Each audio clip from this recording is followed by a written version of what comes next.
कोटि कोटि सिजदा करूं, कोटि कोटि प्रणाम। चरण कमल में राखियो मैं बंदी जम गुलाम। कुत्ता हूँ गुरुदेव का, रामपाल दास का नाम। गले प्रेम की जेवड़ी, जाखें चौहां जाऊं। तो करो तो बावड़ू, दूर दूर करो तो जाऊं। जो राखो त्यों ही रहूं, जो देवो सो खाऊं। जय इब कै सतगुरु मिले, सब दुख आँखों रोए। चरणों ऊपर शीस धरूं, कहूं जो कहनी हो। कबीर साईं मिल लेंगे, पूछेंगे कुशलात।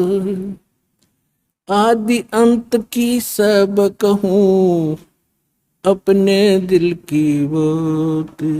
गुरु जी तुम ना भूलियो, चाहे लाख लोग मिल जाएं। हमसे तुमको बहुत है, तुम जैसे हमको नहीं। अब गुण किए तो बहुत किए, करत न मानी हार। बावे बंदा बख्श दियो, बावे गर्दन उतार।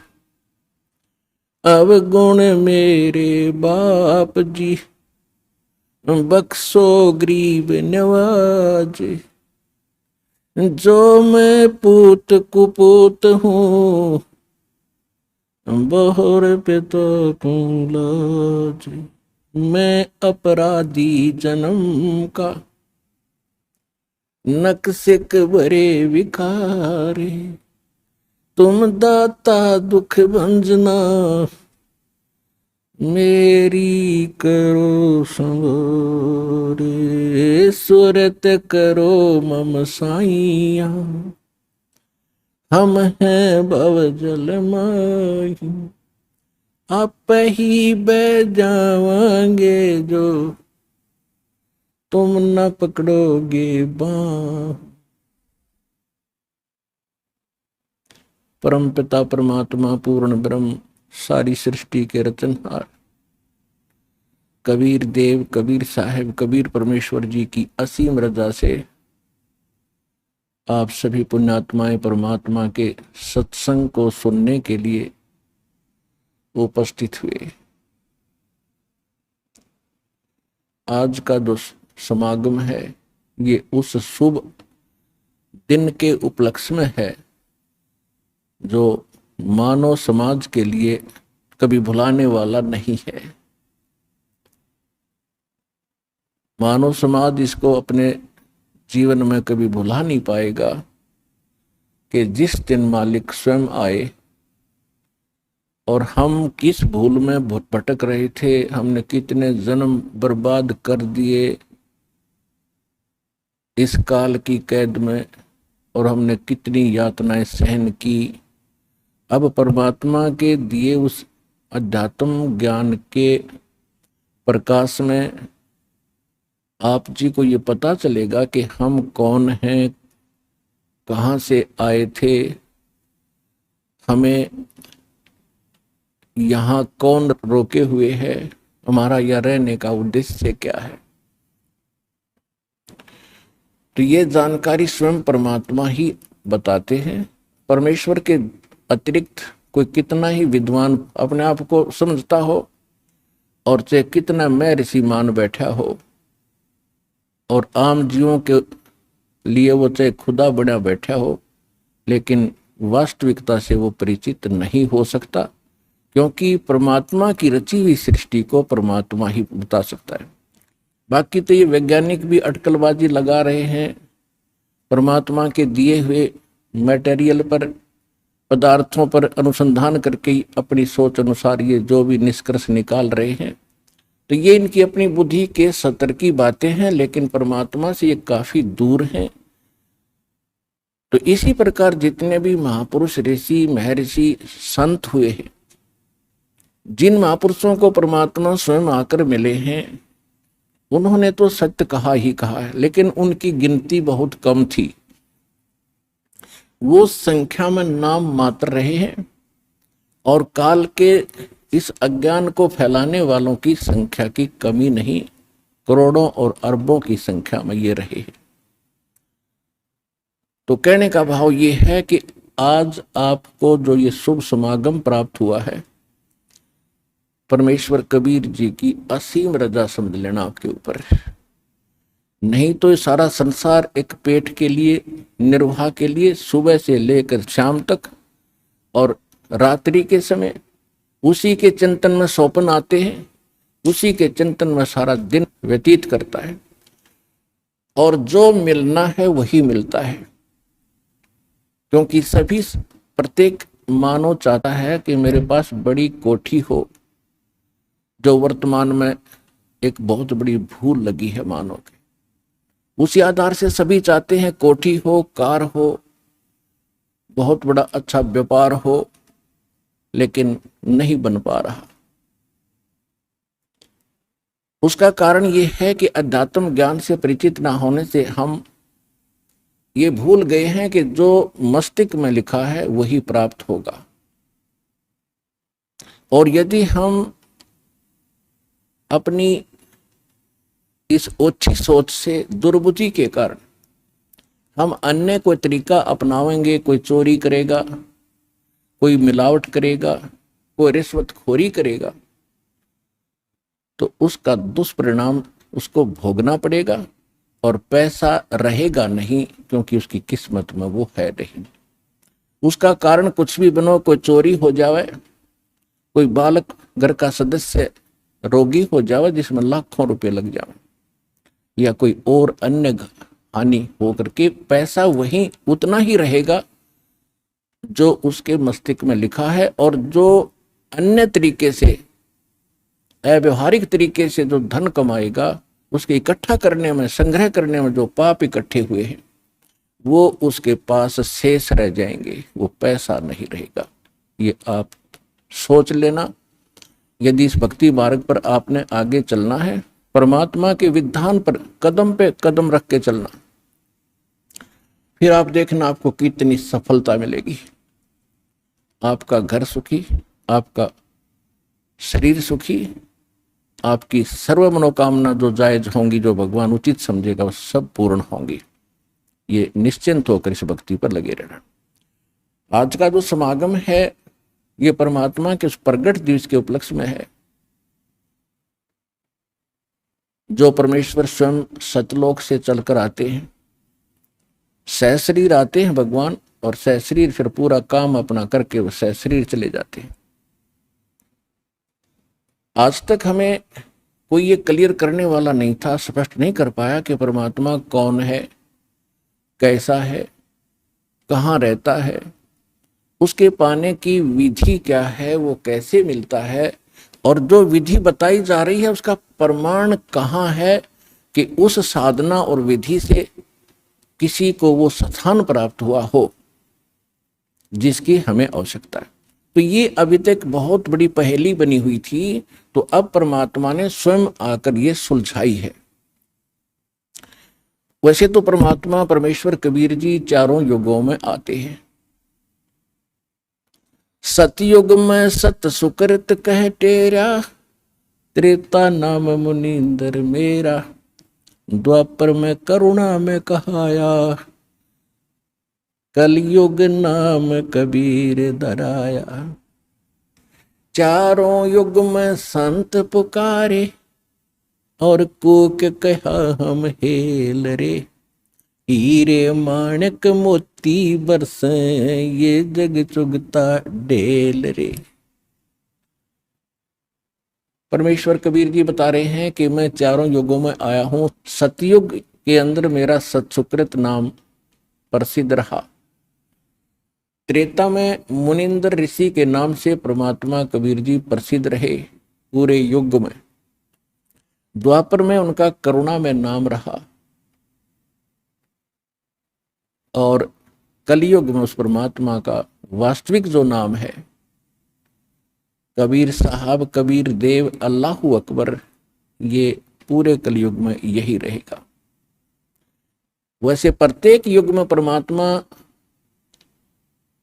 अन्य रूपांतर करके भी आते रहते हैं, साधु संत का रूप बनाकर कहीं भी प्रकट हो जाते हैं। कुछ समय वहां रहकर अपनी प्यारी आत्माओं को सच्चा ज्ञान भक्ति दृढ़ करके वो फिर वहां से अदृश्य हो जाते हैं। फिर वो भक्त, वो संत जिनको भगवान मिलते हैं सीधे वो अपने से परिचित कराकर वापस छोड़ते हैं। वो संत भी उस परमात्मा के आंखों देखा गुणगान, उसकी महिमा का वर्णन किया करते हैं। आज आप जी को इस समागम के दौरान अधिकतर परमेश्वर कबीर जी की जानकारी दी जाएगी। वो परमात्मा कौन है, कैसा है, कहाँ रहता है, किसने देखा है। और एक आम कहावत है अपने हिंदुस्तान के अंदर, कोई व्यक्ति कुछ बात कह रहा होता है तो उसको कहते हैं आप कौन से भगवान से मिलकर आए हो जो ऐसी बड़ी बड़ी बातें कर रहे हो। आप जी को उन महापुरुषों के प्रमाण दिए जाएंगे जो भगवान से मिलकर आए हैं। इसको हम मानते हैं कि जो भगवान से मिलकर आया है वो सच्ची कहता है।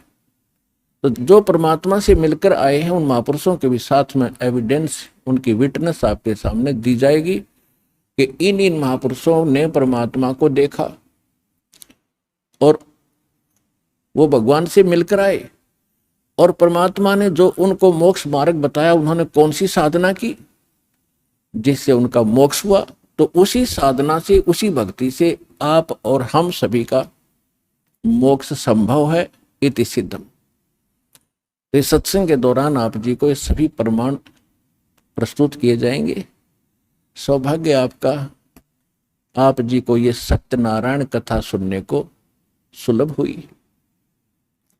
आज तक हमने ये पता नहीं था सत्यनारायण है कौन। सत्यनारायण, सत्य माने जिसका नाश कभी ना हो, अविनाशी। नारायण मीन जो जल के ऊपर, नार माने जल, आयन माने आने वाला, यानी जो जल पर आकर विराजमान होने वाला। वो कौन? वो परमात्मा है। इसलिए नारायण, नारायण यानी परमात्मा। परमात्मा की एक महिमा है कि वो सतलोक से चलकर आता है और जल के ऊपर कमल के फूल पर आकर वो निवास करता है, जिस कारण से उसको नारायण कहते हैं। और हमने इस नारायण की उपमा लगा रखी थी सतगुण विष्णु जी के ऊपर। सतगुण विष्णु जी जो है इसको हम सत्यनारायण मानते थे। ये हमारे नकली गुरु अज्ञानी हमें मिसगाइड किए हुए थे। एक पीतल को हमें सोना बता रहे थे। कितना दुर्भाग्य रहा हमारा, और हमारे पूर्वजों ने कितना विश्वास किया इन मूर्खों पे जिन्हें कह का पता नहीं दातम मार्ग। तो हमें अब सत्यनारायण का पता चला है कि कौन है वो सत्यनारायण। वो अविनाशी परमात्मा कौन है, तो उसकी जानकारी आपको बताई जाएगी। परमात्मा चारों युगों में आते हैं। सतयुग में सत्सुकृत नाम से परमेश्वर आए थे और एक सरोवर के अंदर कमल के फूल के ऊपर आकर शिशु रूप धारण करके उन्होंने निवास किया था। वहां से एक विद्याधर नाम के ब्राह्मण और उनकी पत्नी दीपिका, वो उस रास्ते से आ रहे थे जिस सरोवर में परमात्मा विराजमान थे। दोनों निसंतान थे आयु लगभग 60-65 साल की हो चुकी थी, क्योंकि सतयुग में आयु लाखों वर्ष की होती थी। तो तब तक उनको कोई संतान प्राप्ति नहीं थी। वो सरोवर के शुद्ध जल को पीने के लिए उसके अंदर निकट पहुंचे तो बच्चे को पाया, घर ले आए। उन्होंने उसको पाला पोसा और 5 वर्ष के आयु से ही परमात्मा अपने जिस उद्देश्य को लेकर आते हैं उस ज्ञान का प्रचार प्रारंभ कर देते हैं। सतयुग में परमेश्वर ने 5 वर्ष की आयु में एक मनु नाम के एक ऋषि थे, मनु, स्वयंभू मनु बोलते हैं उनको, और उनके विषय में कहा जाता था कि बड़े विद्वान पुरुष थे, वेदों के बड़े ज्ञाता थे। परमात्मा की उनके साथ चर्चा हुई तो परमेश्वर ने कहा क्या कि मनु जी, परमात्मा कौन है, कैसा है? उनकी तो यही कहते हैं आगे पाछे नीम तले, इनकी वही बुद्धि सेट होती थी कि श्री विष्णु जी जो हैं ये सुप्रीम पावर हैं और यही परमात्मा है,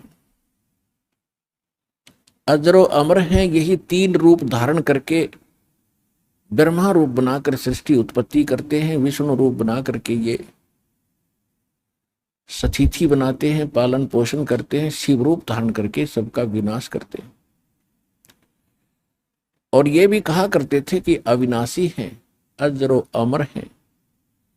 फिर उनसे पूछा जाता था कि परमात्मा मूलभूत रूप में कैसे हैं? तो कहा करते वो तो निराकार हैं, वो दिखाई थोड़ी देते हैं। समाधि लगाते हैं तो केवल परमात्मा का प्रकाश दिखाई देता है। और समाधि दशा में हमने देखा है श्री विष्णु जी ही हमें दर्शन देते हैं।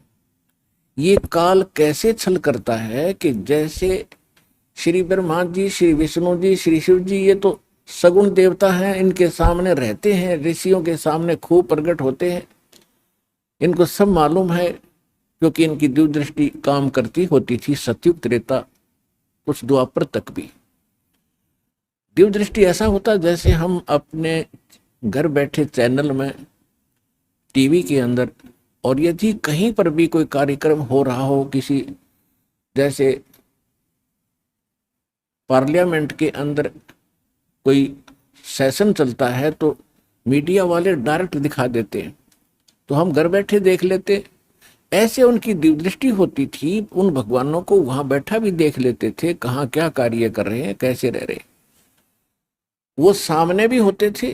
जब समाधि ये लगाने की चेष्टा करते थे तो ये काल क्या करता है, किसी को तो विष्णु के रूप में दर्शन दे देता है तो विष्णु का पुजारी हो जाता है, गुण गाता फिरता है कि हमने जान दिया, देख लिया, ये अपने आप को छुपाए हुए हैं श्री विष्णु जी जो सगुण देवता है, 3 देवताओं में से ये सर्वशक्तिमान है, सर्वेश्वर है। हमने समाधि दशा में इसके दर्शन हुए।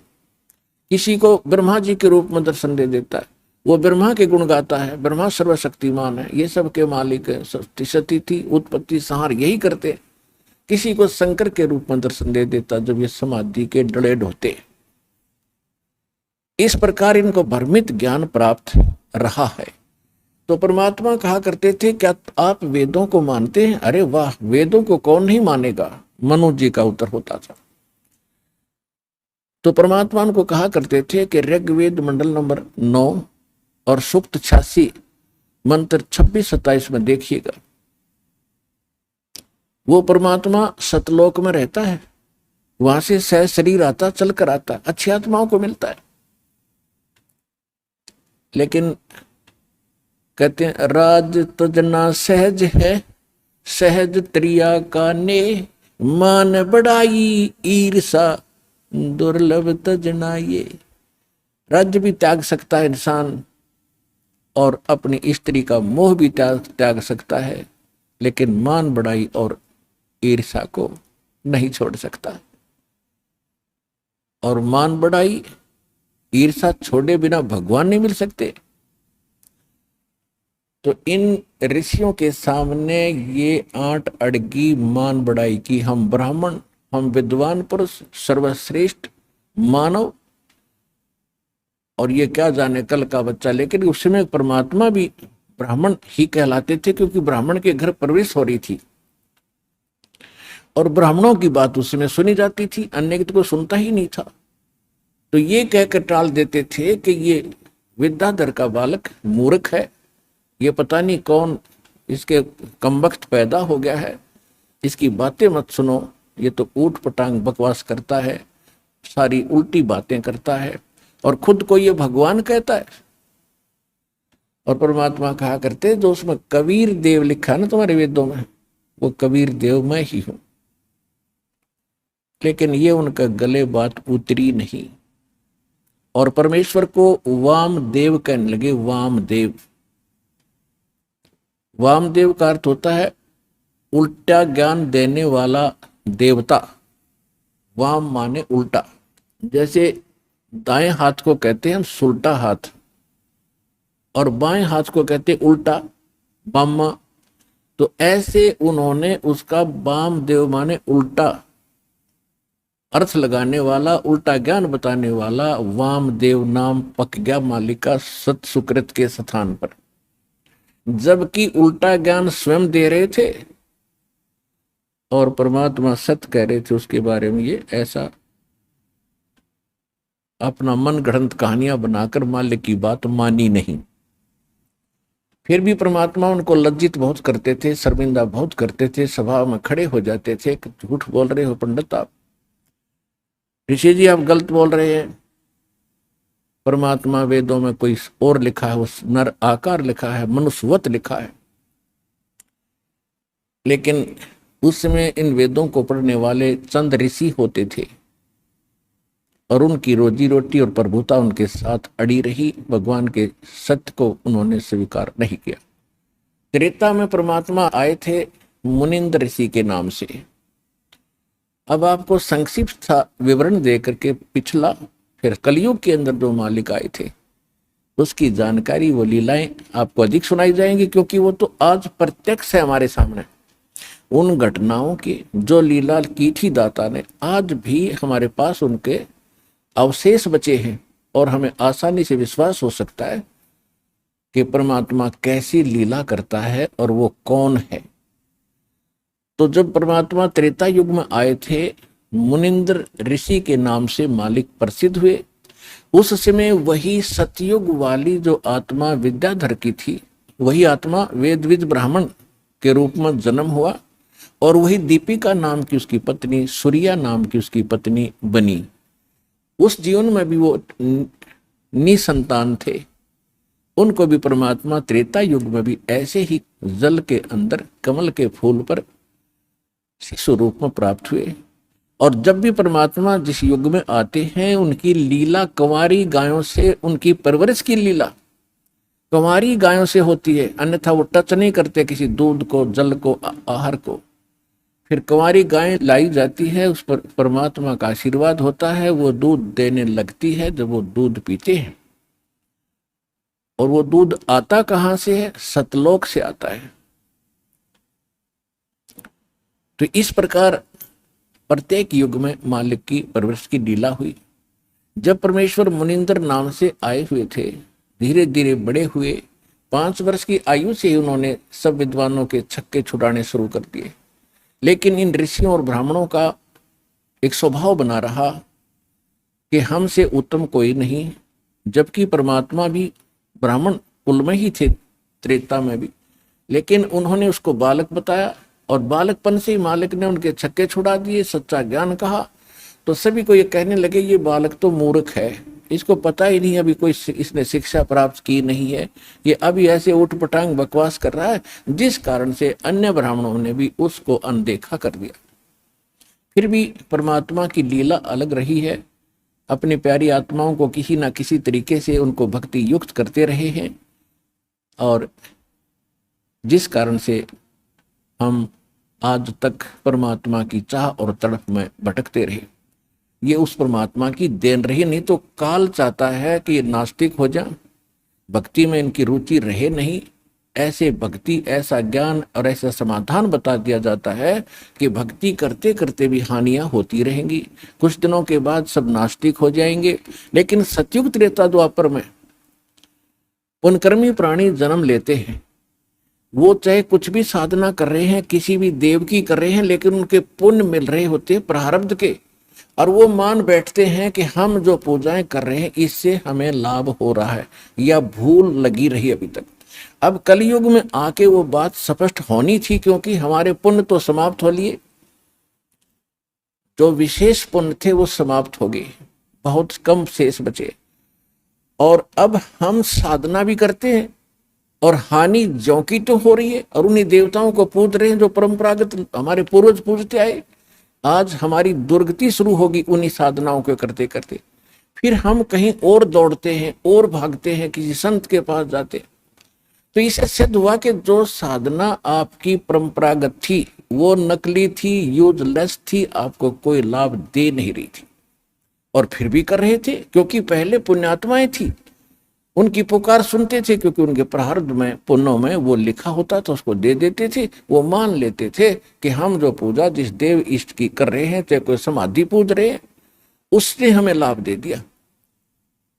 और अब कलयुग में मालिक को पता था कि ये भी समस्या हल हो जाएगी, ये पूज पाज के छक लेंगे और कोई लाभ होगा नहीं, फिर ये भटकते फिरेंगे और ठग लेंगे सब संत इनको, तब मेरा दास जाएगा 5505 जो वर्ष बीत जाएंगे कलयुग का, सबको सुख देगा, पहचान बता देगा हु इज गॉड, और क्या करता है भगवान, ये सुख देता है भगवान जिसको हम भूल चुके थे।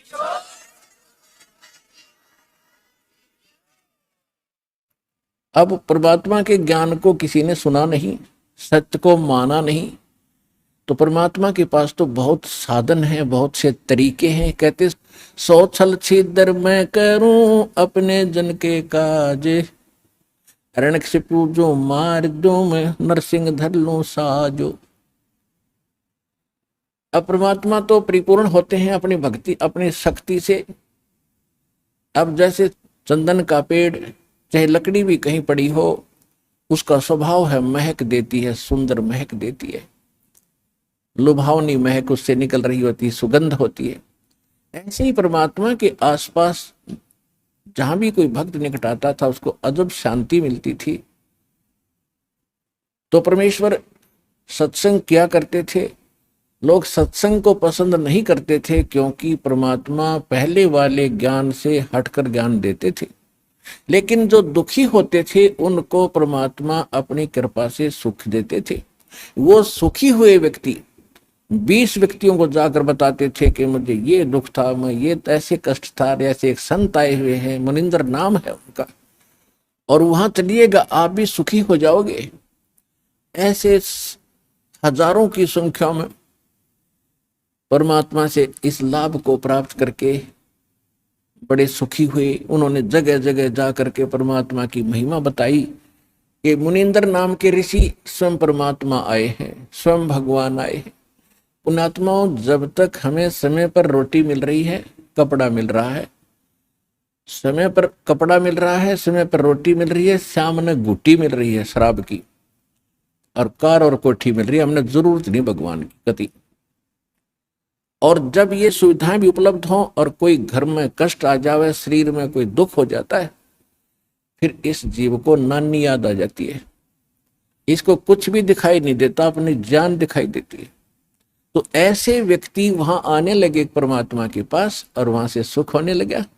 फिर उनको कुछ भी दिखाई नहीं देता था मुनिंदर जी के अतिरिक्त उस पृथ्वी पर। तो ऐसे लोग परमात्मा के साथ जुड़े थे।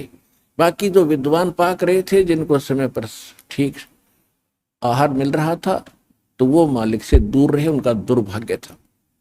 तो यहाँ परमात्मा कहा करते अपनी अमृतवाणी में, जो प्रत्येक युग में आकर ये बोलते हैं, कबीर सुख के माथे पत्थर पड़ो, जो नाम हृदय से जावे, बलिहारी उस दुख के जो पल पल नाम रटाए। परमेश्वर कहते हैं कि आग लगाए से सुख के जो भगवान से दूर करे। हे परमात्मा, वो दुख भी भला जिससे मालिक की तड़फ बनी, परमात्मा की चाह बनी, उसकी याद बनी रही।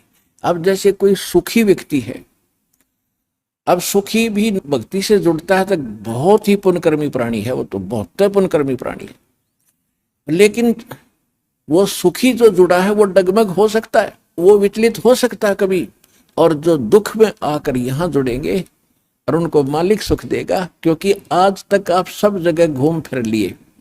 ऐसा समय सेलेक्ट किया दाता ने, क्योंकि संतों का बोलबाला सैकड़ों वर्ष से है। राधा स्वामी पंथ लगभग 100-150 वर्ष पहले से चला हुआ, और इसकी तो पता नहीं कितनी ब्रांचें हैं, और इनके पास सब भटक के, लुट के, पिट के और सर्वनाश करा के अब यहाँ आ रहे। तो अब बहुत उस पर दया होगी जो पहले भटक लिया। और यहाँ आने के बाद, क्योंकि परमात्मा ने सुख तो देने ही अपने हिसाब से देना है। कैसे देना है? जैसे कोई चाहता चल देख लेता हूँ, आराम होगा तो ठीक से, नहीं तो नहीं, तो उसको फिर ऐसा ही मिलेगा राहत। और जो कति सच्चे दिल से समर्पित होकर के भी कहीं मुझे तो ठिकाना रहा नहीं, और फिर रोए मालिक के चरणों में, प्रतिदिन देखना उसको कितना सुख मिलेगा। तो परमात्मा से लाभ लेने का हमने एक तरीका बता रखा है, उस तरह आपने समर्पित होना पड़ेगा। और फिर देखना सपने में भी किसी अन्य इष्ट या संत के प्रति आपका भाव न जावे, इस परमात्मा के अतिरिक्त, इस दास के अतिरिक्त, और फिर देखना मालिक का लाभ।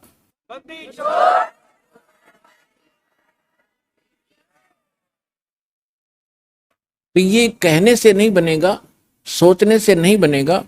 इसके लिए हम ज्ञान देते हैं उस परम पिता को, परमात्मा सिद्ध करते हैं और प्रमाण देते हैं। वो प्रमाण आपको चारों तरफ से बाध्य कर देंगे कि पृथ्वी पर ना कोई और भगवान है और ना ही ऐसा पृथ्वी पर ज्ञान है। और फिर समाधान, ऐसे प्रमाणित मंत्र जिन महापुरुषों का मोक्ष हुआ उन्होंने यही जाप किया। तो इन सब से फिर आपका भावना अपने आप बनेगी, निसंशय हो जाओगे, डाउटलेस हो जाओगे। फिर अपने पृथ्वी पर कुछ दिखाई नहीं देगा। और फिर देखना भगवान के हाथ रोजाना लाभ देना, सपने में भी सुख देगा, जागृत का तो कहना ही क्या। तो ये ऐसा परमात्मा है।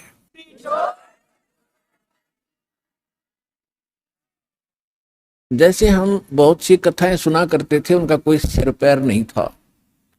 हम सुना करते थे कि श्री रामचंद्र जी ने लंका पर चढ़ाई करते समय पुल की आवश्यकता पड़ी, समुद्र पर पुल बनाना था। हम ये भी सुनते थे कि 3 दिन तक भगवान श्री रामचंद्र जी समुद्र के अंदर घुटनों पानी में हाथ जोड़े याचना करते रहे कि हे जल्दी, हे सागर राज, मुझे रास्ता दे दो, मैं बहुत दुखी हूँ। मेरी पत्नी को लंका का राजा रावण उठा ले गया है और उसको बहुत सता रहा है, उस पर चढ़ाई करनी है, हमने उसको बहुत प्रार्थना कर ली है, वो लौट आने को तैयार नहीं है। जब 3 दिन तक समुद्र ने उसको रास्ता नहीं दिया, तो तब श्री रामचंद्र जी ने लक्ष्मण से कहा था कि लक्ष्मण, मेरा अग्नि बाण दे, ये लातों के भूत बातों से नहीं मानते। जब उसने अग्नि बाण चढ़ा करके समुद्र को फूकने के लिए कोशिश की, उसमें लपटें निकलने लगी, क्योंकि सिद्धि से चलता था पहले ये सब शस्त्र।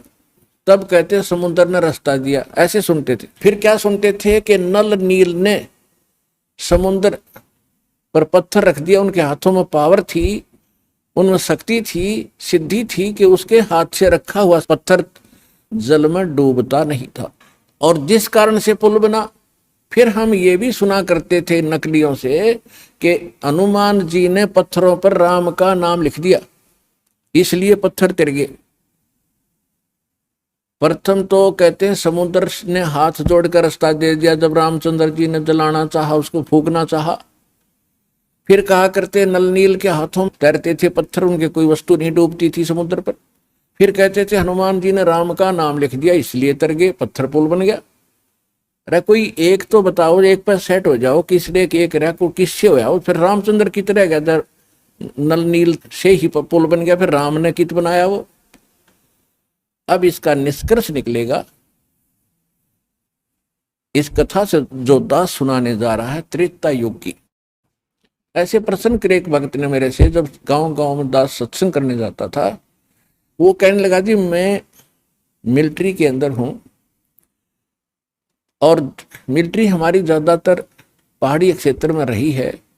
जहां भी मुझे कोई मंडलेश्वर, कोई संत, कोई गुफा में साधु मिला है, मैं उनसे मिलने जाता रहा हूं। और ये एक प्रश्न करता हूं, मैं रामायण का पाठ बहुत करता हूं, और उसमें देखता हूं कि सभी राक्षस मांस खावें, शराब पीवें, ऐसा व्यवहार विचार उनका हो गया था।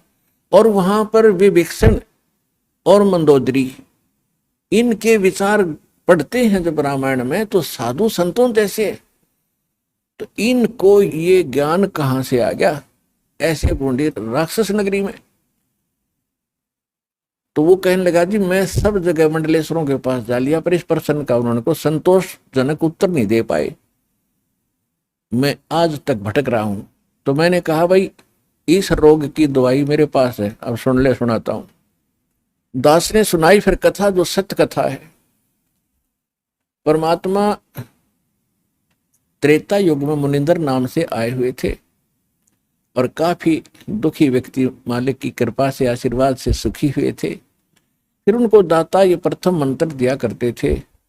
ये प्रथम मंत्र में जो पहले और लास्ट वाले नाम पहले नहीं दिए जाते थे, उनको तो अब बचपन से जब कलयुग आया इस समय ही प्रारंभ करना था, ये कंप्लीट कोर्स अब देना था।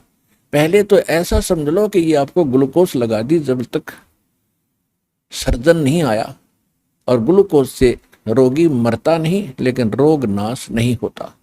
तो वो प्रथम नाम देते थे दाता और ग्लूकोज लगाकर चले जाते थे। अब ये रोग नाश तो अब होना था, ये दास भेजा है इस जन्म मरण के रोग का नाश करने का सर्जन और डॉक्टर, हर तरह की औषधि और ऑपरेशन सारा सिखाकर, सब ट्रेनिंग दे करके अब सब सुख होंगे, आपका जन्म मरण का रोग कटेगा।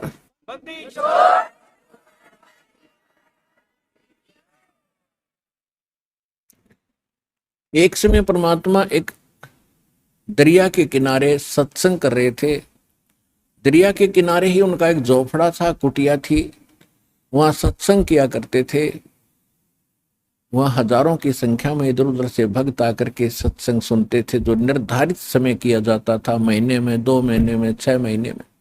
तो ऐसे ही एक नल और नील नाम के दोनों आपस में, ये मौसी के बेटे थे, यानी इनकी माताएं सगी बहन थी, और ये किसी देव प्रकोप से दोनों के दोनों मानसिक रोग से पीड़ित थे।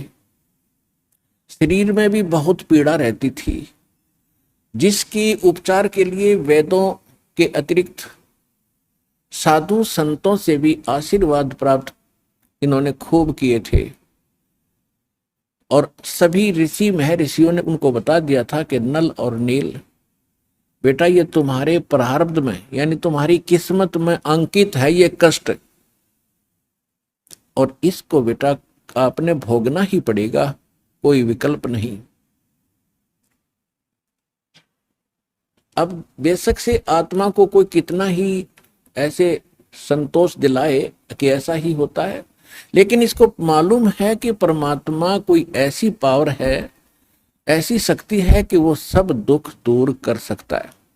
परमात्मा के गुणों में हम खूब सुनते और सुनाते रहते, इसलिए आत्मा संतोष नहीं पाता है। दुखी व्यक्ति फिर कहीं ना कहीं और किसी से सुनकर भी जाता है। जब वो कति थक लिए थे, दोनों अंतिम फाइनल फैसला मान चुके थे कि अब कहीं ठिकाना नहीं रहा, हमें तो ये तड़प के मरना ही शेष बचा है, और लंबी आयु होती थी। किसी ने उनको बता दिया कि आप चलिएगा ऋषि मुनिंद्र जी के पास और नल नील आपका रोग ठीक हो जाएगा। उनको अविश्वास रहा कि नहीं, हमने बड़े बड़े ऋषि देख लिए हैं, ये तो पहली बार नाम सुना है हमने आपसे, कोई मुनिंद्र नाम का ऋषि कहीं पर है। तो 1 से 2 से 3 से जब ये बात सुनी, उनका भाग्य उदय हुआ। उनके कहने से वो चले गए कि चलते हैं भाई, और तो कहीं हमने ठिकाना मिला नहीं। तो जब वो वहां आए, मालिक को पता था कि अब निशान चोट लगानी पड़ेगी, क्योंकि ये सब जगह थक लिए हैं और कोई इनने ऋषि महर्षि मंडलेश्वर भूत झाड़े लगाने वाला कोई छोड़ा नहीं है। अब इनको कुछ रिजल्ट दूंगा तो ये बच्चे मेरे पास टिक जाएंगे आसानी से। जो ही नल नील ने जब सत्संग शुरू होने से पहले सत्संग परमात्मा बैठ जाते थे, सत्संग सुनाते थे। सत्संग तो वो सुन ही नहीं सकते थे क्योंकि उनकी तो ऐसे बेचैनी रहती थी। और जो ही मालिक के पास आए, दोनों चरणों में मत्था टेका और परमात्मा ने दोनों के सिर पे हाथ आशीर्वाद भरा रखा, उनका तुरंत रोग छू मंतर हो गया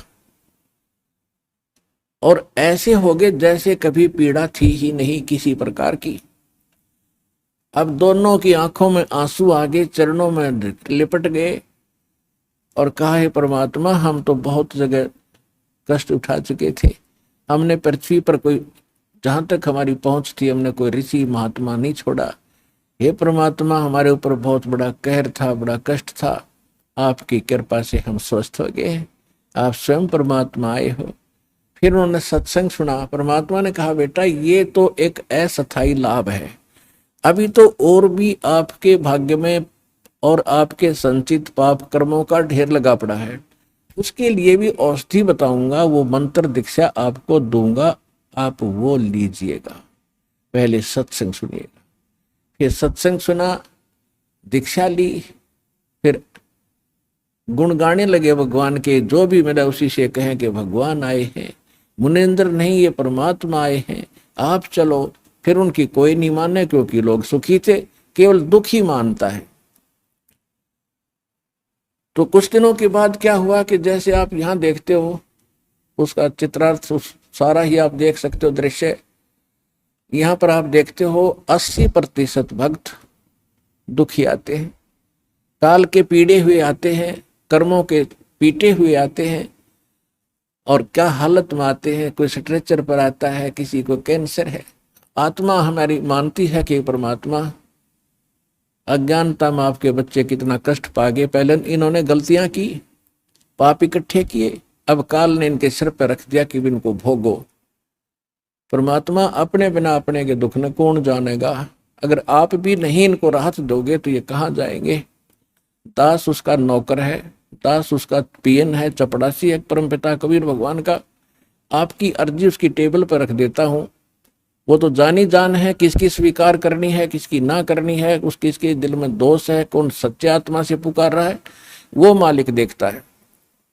दास की अर्जी यही होती है कि उसकी चरणों में आपकी पुकार अवश्य पहुंचाता हूं, जब देखता हूं उनकी हालत कि आप बिना सुख देने वाला मालिक ना कोई हुआ ना होगा, आपके दरबार में सुख नहीं है तो दाता फिर कहां से प्राप्त होगा। तो हम जितनी अर्जी लगा सकते हैं, जैसी हमारी अकल काम करती है, लगाते हैं। सुनना दाता कबीर भगवान ने है और वो अवश्य सुनते हैं। ये सुख सागर है, ये दयालु भगवान, ये रहीम है, राम रहीम यही है। तो इसी प्रकार वहां आते थे, कई कई दिन रुक जाते थे, स्वाभाविक, क्योंकि वहां एक न्यारी शांति मिलती है। संसारिक कष्टों से, जो समस्याओं से मन हटकर एक मालिक पर लग जाता है, इसलिए कोई 2 दिन सत्संग में, कोई 1 दिन, कोई 3-3, 4-4 दिन का सत्संग भगवान कर दिया करते थे। तो परमात्मा कहा करते थे, बेटा जो गरीब असहाय व्यक्ति हैं, बीमार हैं, रोगी हैं, वृद्ध हैं, यहाँ कई कई दिन रुकते हैं, तो उनके बर्तन साफ करो, उनके कपड़े धोया करो, ताकि उनकी आत्मा खुश हो और तुम्हें सेवा का फल मिले, ताकि तुम्हारे ऊपर जो कष्ट है वो ना आए। क्योंकि हमारे जो अंतःकरण में हमारे जो पाप कर्म वो कई प्रकार से साफ होंगे। कुछ तो ऐसे प्रकार के पाप कर्म हैं जो संत के आशीर्वाद मात्र से समाप्त हो जाते हैं।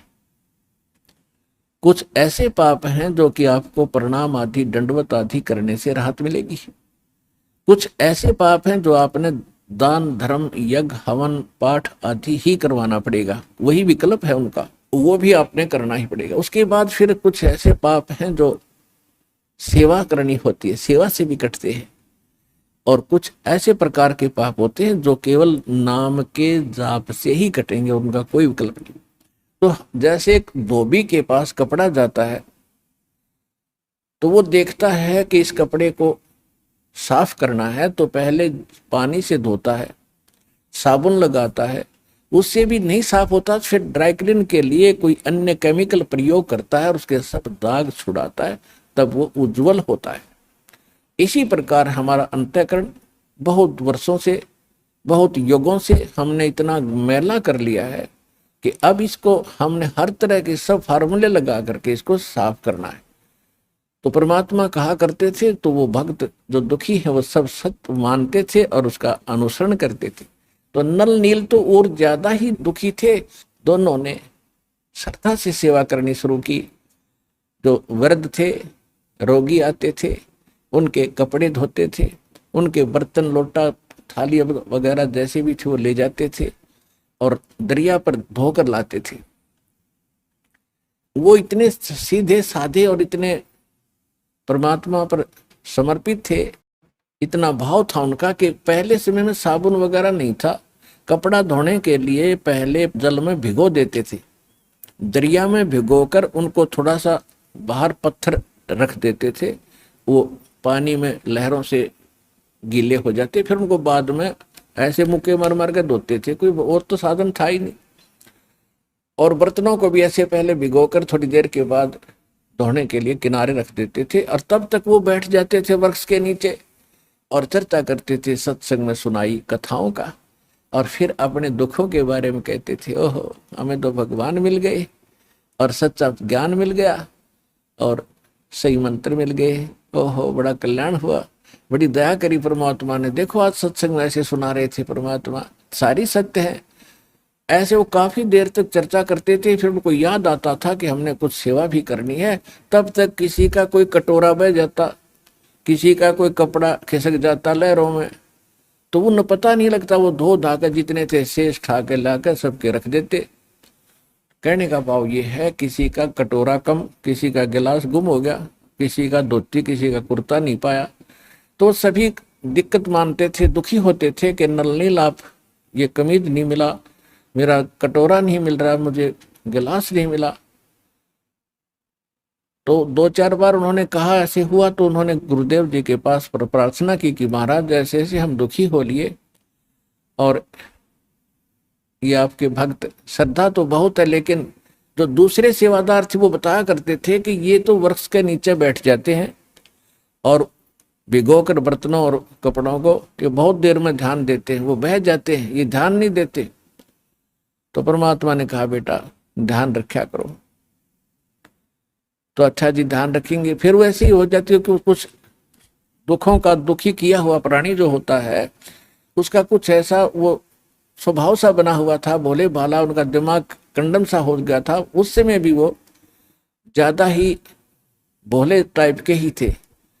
तो फिर ऐसी हो गया, तो फिर शिकायत हुई। तो परमात्मा ने कहा बेटा इनकी आत्मा दुख पाती है, सेवा भी करते हो फिर उतना दुखी कर रहे हो, तो आप ये सेवा ना करो, क्योंकि आपका स्वभाव में ऐसा हो गया है। तो वो रोने लग जाते, उनको डर लगता कहीं फिर वो दुख ना आ जाए हमारे ऊपर जिस परमात्मा ने आज्ञा दे रखी है।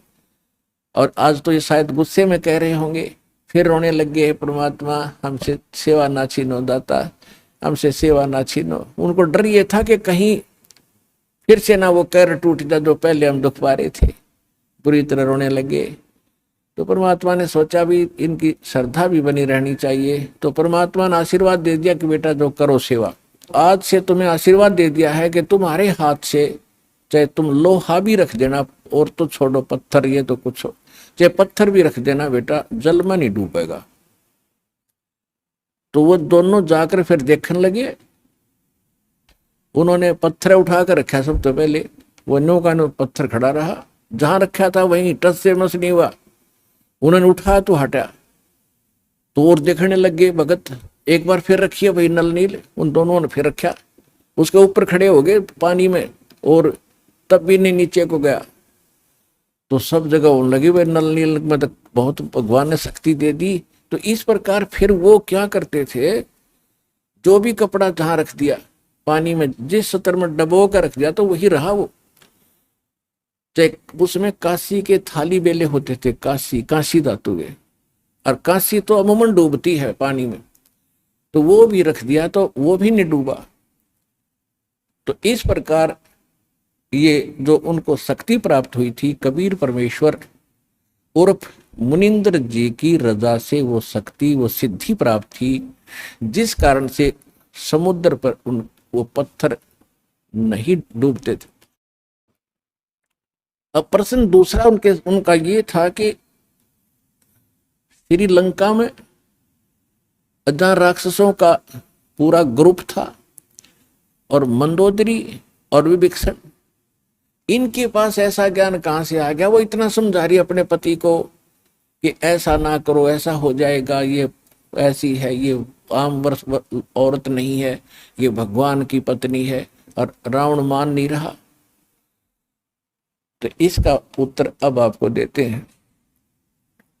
परमेश्वर जब कबीर जी मुनिंदर नाम से त्रेता में आए हुए थे, इनका अपना विधान है, गोता मारूं स्वर्ग में और जा बैठूं पाताले, गरीबदास ढूंढता फिरूं अपने हीरे मोती लाले।